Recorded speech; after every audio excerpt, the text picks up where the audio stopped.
জয়টা আমাদের দরকার ছিল, একটা বুস্ট আপ হলো এই জয়টা। আমার মনে হয় আগামী দিনে এই জয়টা কাজে লাগবে। 2020 থেকে পরিবর্তন দরকার, একজন ক্রিয়েটিভ মিডফিল্ডার আমাদের টিমে খুব দরকার মাঝি তালালের জায়গায়, এবং একজন ডিফেন্ডারও খুব প্রয়োজন আমার মনে হচ্ছে। নাহলে আরও লড়াই আরও তীব্র হবে সেকেন্ড লেগ থেকে।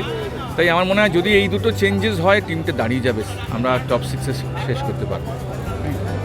আমাদের অনুভূতি একটাই রঙে, লাল হলুদে বাঁচি প্রতিক্ষণ। লড়াই আমাদের শিরায় শিরায়, এই মশাল জ্বলছে জ্বলবে আজীবন।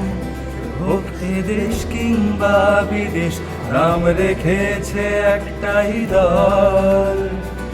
1 শতাব্দীরও বেশি সবার মনের রাজা এই দল। আমার ইস্ট বেঙ্গল, ও আমার ইস্ট বেঙ্গল, ও গর্ব করে বল। ফুটবলে সবার সেরা আমার ইস্ট বেঙ্গল।